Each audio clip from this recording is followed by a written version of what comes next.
वन्दितु सर्वसिद्धे ध्रुवममलमणोवमं गदिं पते गोच्छामि समय पाहुण मिणमो सुध केवली भणिदम। पंच परमेष्ठी भगवान की जय। आचार्य बता रहे हैं आत्मा है कैसा और वह किन परिणामों का कर्ता होता है। देखिए गाथा नंबर 97 एदेषु यौवोगो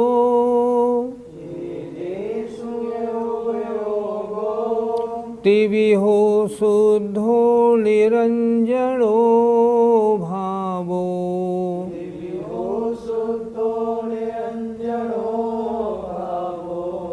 जम सो करे दिभावम उबोगो तस्य शोकत्ता।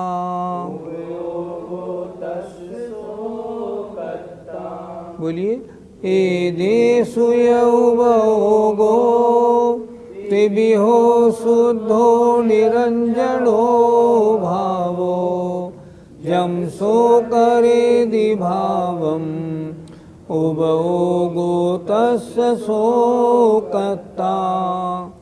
एदेषु यौवोगो तिविहो शुद्धो निरंजनो भावो जम सो करे दिभावम उबोगो तस्य शोकत्ता। गाथा के अर्थ पर नज़र डालते हैं। एदेषुय इन तीनों के निमित्त से, उबोगो आत्मा का उपयोग, तिविहो तीन प्रकार का होता है। क्या मतलब हुआ? मिथ्यात्व, अज्ञान और अविरति रूप। पहली जो ज्ञानशाला थी उसमें बताया था कि आत्मा का उपयोग कैसा रहता है। जब आत्मा संसारी अवस्था में अशुद्ध परिणमन करता है उस समय मिथ्यात्व, अविरति और अज्ञान रूप होता है। तो यहाँ बता रहे हैं इन तीनों के निमित्त से, मिथ्यात्व, अज्ञान और अविरति के निमित्त से आत्मा का उपयोग तिविहो तीन प्रकार का होता है। जबकि आत्मा है कैसी? यद्यपि शुद्ध निरंजन एक भाव है, हमेशा उसका एक ही परिणाम रहता है, शुद्ध निरंजन एक भाव है। फिर जम माने जिस, सो माने वह, भावम भाव को करता है। वह आत्मा जिस भाव को करता है, तस् उबोगो उस उपयोग का, सो कर्ता वह कर्ता होता है। क्या बताया इस गाथा में? आत्मा है कैसा? शुद्धो निरंजनो भावो। आत्मा है कैसा? शुद्ध है, निरंजन है, एक भाव वाला है। फिर भी एदेषुय इन तीनों के निमित्त से आत्मा का उपयोग तिविहो तीन प्रकार का होता है। किस रूप? मिथ्यात्व, अज्ञान, अविरति रूप। तब क्या होगा? सो जम भावम करेदी, वह जिस भाव को करता है, तस्स उबोगो सो कर्ता उस उपयोग का वह कर्ता होता है। अगर शुद्ध भाव करता है तो शुद्ध का कर्ता, अशुद्ध भाव करता है तो अशुद्ध का कर्ता। है कैसा? है तो निरंजन शुद्ध एक भाव वाला है, फिर भी अशुद्ध अवस्था में अशुद्ध भावों को करता है, शुद्ध अवस्था में शुद्ध भावों को करता है। अर्थ देखिए, मिथ्यात्व, अज्ञान और अविरति, इन तीनों का निमित्त मिलने पर आत्मा का उपयोग यद्यपि निश्चय से शुद्ध, निरंजन और एक भाव रूप है, फिर भी तीन प्रकार के परिणाम वाला वह उपयोग जिस विकारी भाव को करता है वह उसी भाव का कर्ता होता है। पंडित जी, आत्मा शुद्ध है, इसका क्या अर्थ हुआ? आत्मा स्वभाव से कैसा है? शुद्ध है। शुद्ध का मतलब द्रव्य कर्म, भाव कर्म, नो कर्म से रहित है, शुद्ध है आत्मा। लेकिन जब कभी शुद्ध नहीं हुआ तब तक अशुद्ध रहता है, एक बार शुद्ध हो जाए तो फिर शुद्ध बना रहता है। तो स्वभाव से कैसा है? स्वभाव से तो शुद्ध है। पंडित जी, आत्मा निरंजन है, इसका क्या अर्थ समझें? निरंजन कालिमा रहित। अंजन होता है काला, आँख में लगाने वाला अंजन काला होता है, तो निरंजन माने कालिमा से रहित। कालिमा आती है विभाव परिणमन करने से, पर जब स्वभाव रूप आत्मा होता है तब कैसा होता है? कर्म कालिमा, गंदगी से रहित, परम स्वच्छ होता है, एकदम स्वच्छ। पंडित जी, आत्मा परमार्थ से कैसा है? उपयोगो लक्षणम, ज्ञान दर्शन उपयोग वाला है। कौन से ज्ञान दर्शन? केवल ज्ञान, केवल दर्शन उपयोग वाला है। समस्त अज्ञानमय भावों से रहित है, परम सुख में है। ऐसा कौन होता है? जो समाधिस्थ होता है, ऐसा आत्मा होता है। स्वभाव से, परमार्थ से आत्मा ऐसा है, वह समाधिस्थ रहता है और उस समय कर्मों को नहीं करता। पंडित जी, हमारी आत्मा वर्तमान में कैसी है? राग द्वेष आदि परिणामों से सहित है, अज्ञानमय है, पर परिणति करने वाला है, सांसारिक सभी दंड फंदों में फंसा हुआ है। इसलिए परमार्थ से जैसा होना चाहिए वैसा नहीं है, उससे उल्टा है।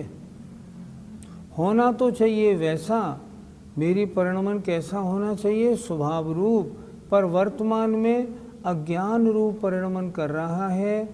उसका फल क्या है? उसका फल है कर्म बंधन हो रहा है, कर्म बंधन से फंसा पड़ा है, संसार भ्रमण निरंतर जारी रखे हुए है, और कब तक जारी रहेगा? जब तक कि इनको छोड़ेगा नहीं। पंडित जी, यदि हम धार्मिक कार्य करते हैं तो भी अशुद्ध परिणमन है? उपयोग तीन प्रकार के होते हैं, अशुभोपयोग, शुभोपयोग और शुद्धोपयोग। यदि हम संसार के झगड़े में फंसकर मिथ्यात्व कषाय रूप परिणमन करते हैं तो अशुभ उपयोग है। यदि हम शुभोपयोग रूप धार्मिक कार्य रूप परिणमन करते हैं तो शुभोपयोग है। इन दोनों से बंद होता है। और अगर हम शुद्धोपयोग रूप इन दोनों से हट जाते हैं, शुभ और अशुभ रूप परिणमन नहीं करते, आत्मा में लीन होकर शुद्ध रूप परिणमन करते हैं, तो हम शुद्धोपयोगी हैं। वर्तमान में हमारा जितना भी कार्य है वो पाप और पुण्य रूप है, इसलिए हम तो कभी शुभोपयोग कभी अशुभोपयोग के स्वामी हैं। शुद्धोपयोग के स्वामी तो वे मुनि महाराज हैं जो अपनी आत्मा में रमण करते हैं। शुद्धोपयोग गृहस्थियों को नहीं होता, और तो और क्षुल्लक, एलक और आरिकाओं को भी नहीं होता। शुद्धोपयोग तो मात्र अपने आत्मा के ध्यान में रमण करने वाले मुनि महाराजों को क्वचित कदाचित होता है, और वह परिणति परमार्थ युक्त है, वही सही कार्य है। गाथा नंबर 97 का पद्यानुवाद देखिए। लो वस्तुते शुचि निरंजन आत्मा है, तो भी रहा त्रिविधि मोहतया भ्रमा है। जैसा विभाव करता उपयोग भाता, करता उसी समय है उसका कहाता। पहली पंक्ति कितनी अच्छी है। लो वस्तुतः, वस्तुतः माने वास्तव में आत्मा कैसा है, शुचि पवित्र है, निरंजन कर्म कालिमा से रहित है, तो भी वर्तमान में त्रिविध 3 प्रकार के मोह से भ्रमण कर रहा है, मिथ्यात्व, अज्ञान और अविरति। जैसा विभाव करता है वही उपयोग वाला होता है, और उस समय उसी भावों का वह कर्ता कहलाता है। बहुत अच्छा अर्थ और बहुत सरल पद्यानुवाद। जम कुणदि भाव मादा,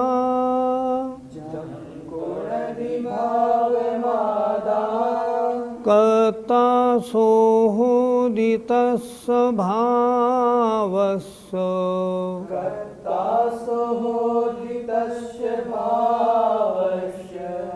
कम्मत्तं परिणमदे, तं विषयं पुग्गलं दैवम्।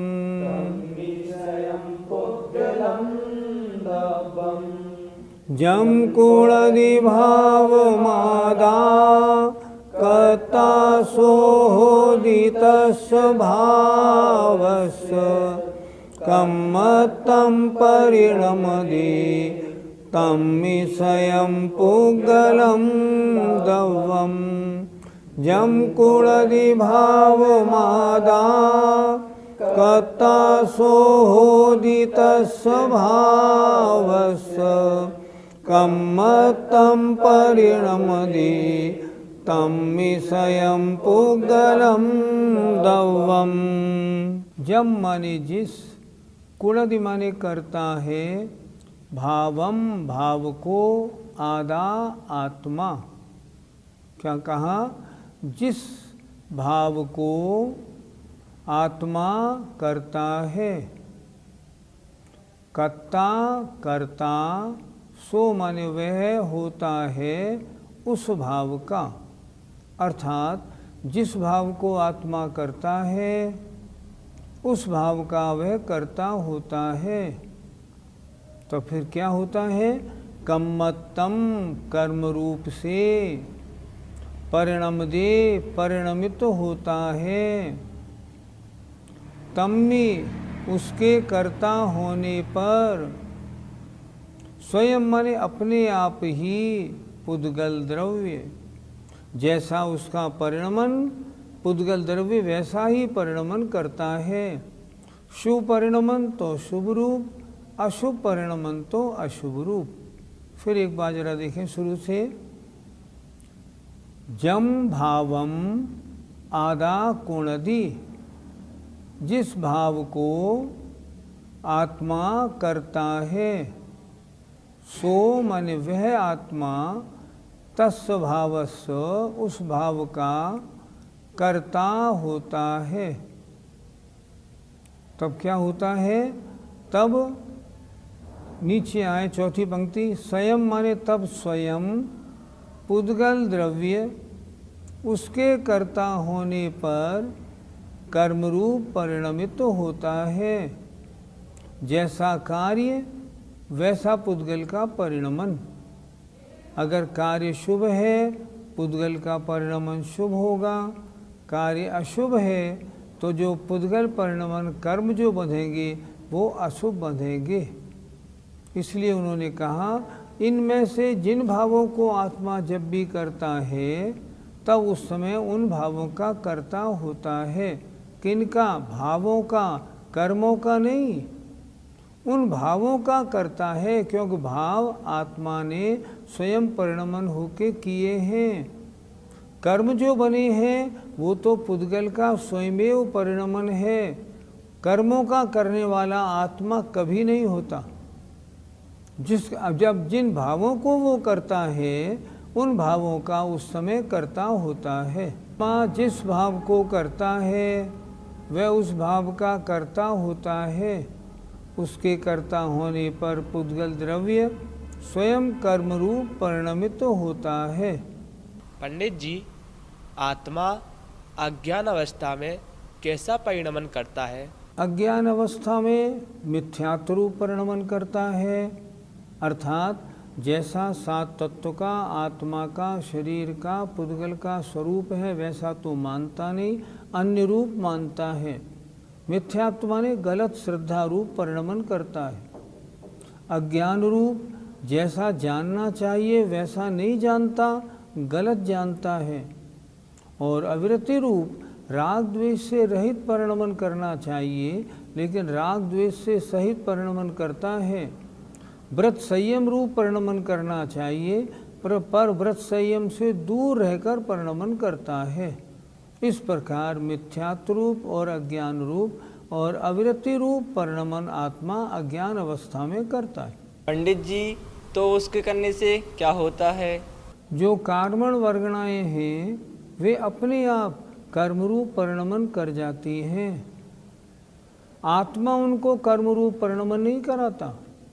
वे कर्मण वर्गणाएं आत्मा का निमित्त पाकर स्वयमेव तदनुसार कर्मरूप परिणमन कर जाती हैं। जैसे उदाहरण से समझें, क्या होता है, इंदौर में एक हमारी भतीजी है।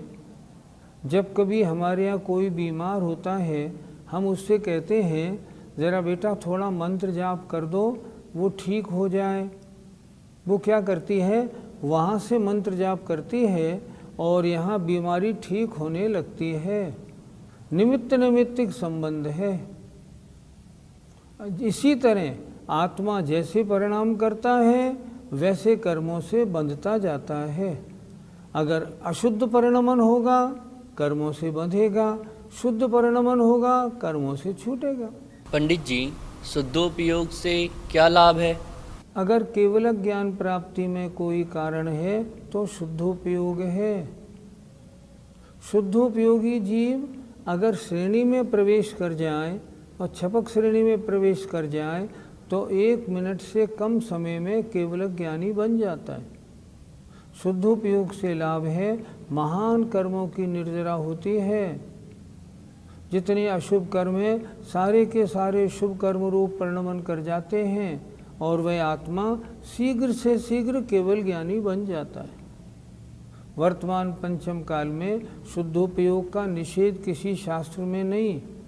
कुछ लोगों की ऐसी धारणा है कि सप्तम गुणस्थान में स्वस्थान अवस्था में शुद्धोपयोग नहीं होता, सातिशय अवस्था में शुद्धोपयोग होता है। पर मैं उनसे पूछना चाहूँगा, आप किस शास्त्र के आधार से बोल रहे हैं?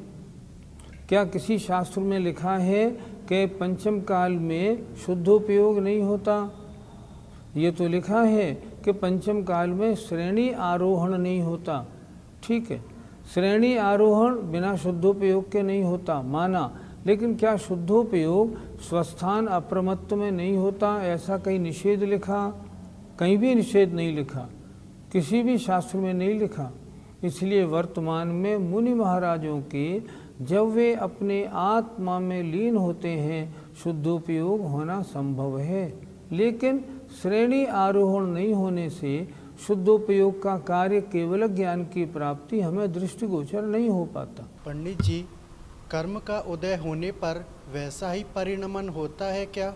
जो जीव समाधिस्थ नहीं है, शुद्धोपयोग में नहीं है, शुभोपयोग अशुभोपयोग में है, उनके तो जैसा कर्मोदय होगा वैसा परिणमन होगा ही।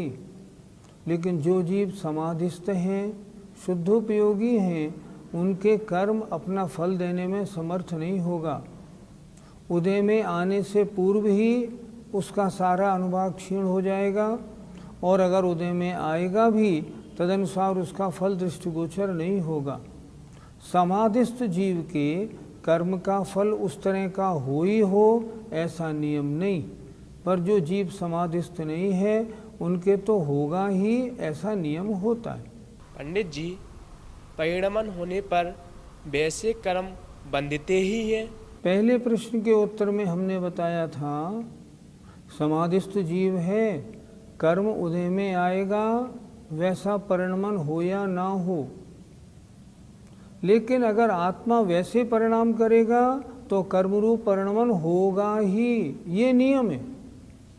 फिर एक बार समझें, कर्म का उदय रहे और जीव समाधि शुद्धोपयोग में रहे तो कर्म अपना असर नहीं दिखाएगा, लेकिन आत्मा अगर कोई परिणाम करेगा तो तद्रूप कर्म का परिणमन होगा ही, उसे कोई रोकने वाला नहीं।